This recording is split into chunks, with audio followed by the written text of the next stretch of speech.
श्री स्वामी समर्थ. शुभ सकाळ तुम्हा सगळ्यांना. आज मी सकाळी आलं कुटून चहा केलेला आहे.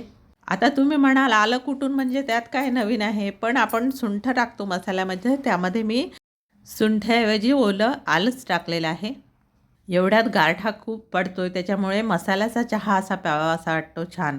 तुमच्याकडे कशी थंडी आहे मला नक्की कमेंट करून सांगा. आमच्या इकडे तर भरपूर थंडी आहे. थंडी गारठ्याचा असा छान गरम गरम चहा करून पिला मसाल्याचा की घसा छान शेकला जातो आणि आराम वाटतो घशाला थोडासा. गुरुवारच्या उद्यापनाला केलेले हे भजे इतके शिल्लक राहिले तर ह्याची मी दुसऱ्या दिवशी आमटी केली. आपण जो आमटीला मसाला घालतो नेहमीच तोच घातलेला आहे. कांदे थोडेसे तेलात भाजून घेतले, थोडे धणे, तमालपत्र, खोबऱ्याचा तुकडा, एक हिरवी विलायची, छोटं तमालपत्र एवढं घातलेलं आहे आणि हा मसाला चांगला भाजून घेतलेला आहे. वरून आपण गरम मसाला पुन्हा घालतोच. थोडी कोथिंबीर, आल्याचा तुकडा घ्यायचा, लसूण पाकळ्या 5-6, 2 हिरव्या मिरच्या, ह्या पण मसाला सर्व भाजून झाल्यानंतर त्यात टाकून गरम करून घ्यायचा. थोडासा जास्त भाजायचा नाही. हा भाजून झालेला मसाला गार होतो आहे तोपर्यंत दुसरा चहा ठेवते. दुसरा चहा घेतल्यावर जरा पुन्हा थोडी एनर्जी येते. थंडीमुळे एनर्जी खूप डाऊन झालेली असते. सकाळी 5 वाजता उठलेलं माणूस कधी 8 वाजतात कळतच नाहीत. लगेचच 8:45 वाजतात. डब्बा तयार झाला का असा पुकारा. एका कामामध्ये दुसरं काम केल्याशिवाय कामं वेळेत पूर्ण होतच नाहीत. चहा ठेवल्यानंतर तो उकळेपर्यंत हा गार झालेला मसाला भांड्यात भरून ठेवते मिक्सरच्या, म्हणजे तो लगेच वाटायला तयार.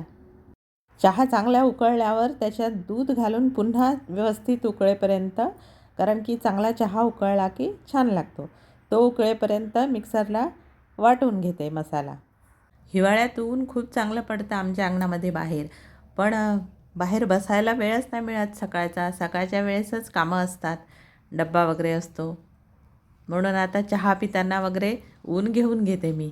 आता आम्ही चहा पिऊन घेतो उन्हामध्ये बसून, मग पुन्हा स्वयंपाक करायचा आहे डब्याचा.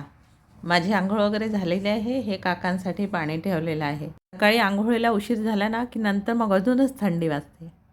आता मी भज्याची आमटी करून घेते. कढई पण लवकर तापत नाही.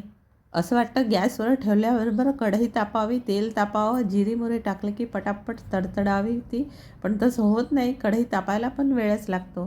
तुम्हाला पण वाटतं का माझ्यासारखंच? आपण जशी आमटी फोडणीला घालतो नेहमीप्रमाणे तशीच फोडणीला घालायची. झाली भज्याची आमटी तयार. चला तर मग आता डब्यासाठी पोळ्या करते आणि व्हिडिओला इथे संपवते. व्हिडिओ आवडला असेल तर व्हिडिओला लाईक, शेअर आणि सबस्क्राईब नक्की करा. श्री स्वामी समर्थ. आनंदी राहा.